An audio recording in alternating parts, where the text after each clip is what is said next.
کۆمیسیۆنی باڵای سربەخۆی هەڵبژاردنەکانی کوردستان ئامادەکاریەکانی بۆ ئەنجامدانی هەڵبژاردنەکان دەست پێ کردووە و لە کۆبوونەوەیەکدا تاوتوێی چۆنیەتی شێواز و میکانیزمی پرۆسەی ئەنجامدانی هەڵبژاردنەکانیان کرد. شێروان زرار وتەبێژی کۆمیسیۆن لە کۆنگرەیەکدا ڕایگەیاند لە هەفتەی داهاتوودا دەست دەکەن بە تۆمارکردنی ناوی قەوارە سیاسیەکان و ڕاشی گەیاند لە ماوەیەکی نزیکدا بڕیار لەسەر سیستەمی دیاریکردنی هەڵبژاردن دەدەن.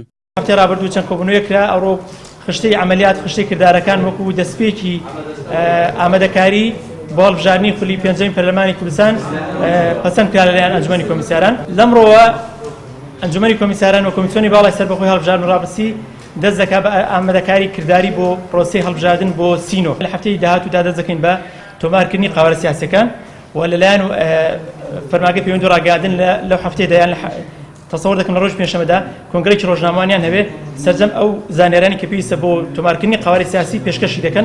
چەند لایەنێکی سیاسی لە ڕێگەی یاداشتێکی چەند خاڵیەوە داوا لە کۆمیسیۆن دەکەن بە وریاییەوە سیستەمی هەڵبژاردنەکان دیاری بکەن. دەشڵێن پێویستە پێش بڕیاردانی شێوازی هەڵبژاردنەکان دانیشتنێک لەگەڵ هێزە سیاسیەکان بکرێت و کۆدەنگی تەواوی لەسەر بدرێت بۆ ئەوەی جارێکی تر متمانە بۆ دەنگدەران بگەڕێتەوە. بەهۆی ئەو ئەنجامە کارە ساتباری کە لە هەڵبژاردننی 12 ئەنجومەنی نوێنەرانی عێراق کەوتەوە بەهۆی دەنگدانی ئەلکترۆنی و بە تەحدید بەهۆی عەدوفەرجی ئەلکترۆنی، ئێمە وەکو لایەنە ناڕازیەکانی هەرێمی کوردستان لە پرۆسەی هەڵبژاردن بۆ ئەوەی هەمان ئەنجام دووبارە نەبیتەوە لە هەڵبژاردنەکانی سینۆی 2010 پەرلەمانی کوردستان، یاداشتێکمان ڕادستی کۆمیسیۆن کرد ئەنجومەنی کۆمیساران و لەوێ ئەوەمان پێڕاگەیاندن کە داواکاری ئێمە چەند خاڵێکە بە کورتی. یەکەم پاکردنەوەی تۆماری دەنگدەران کە بەردەوام ئەوە چەند جاری دیکە پێداگریمان لەسەری کردووە.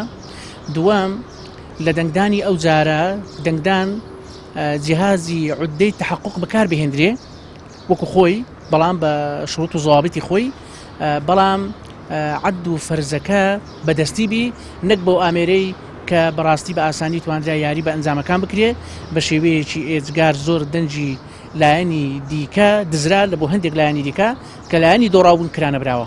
دوای ئەوەی لەلایەن سەرۆکی حکوومەت 30 ئەیلولی ئەم ساڵ بۆ ئەنجامدانی هەڵبژاردنەکانی هەرێمی کوردستان دیاری کرا، کۆمیسیۆن هەنگاوەکانی چڕتر کردوتەوە و لە بەرنامەیدایە لە ماوەی ئەو 4 مانگەی لە بەردەمیاندایە سەرجەم ئامادەکاریەکانیان تەواو بکەن. هاوکات بەو پێی لە هەڵبژاردنەکانی ئەنجومەنی نوێنەرانی عێراق پارتی و یەکێتی بە بەرنامە ڕێژی بە دزینی دەنگی لایەنەکانی تر تۆمەتبار کران. ئەم جارە لایەنە سیاسیەکانی تر ئامانجیانە بە هەماهەنگی کۆمیسیۆن مامەڵەیەکی تەندروست لەگەڵ پرۆسەی هەڵبژاردن بکەن و ڕێگە نەدەن دووبارە ساختەکاریان بەرامبەر دەنگدەرانیان بکرێت.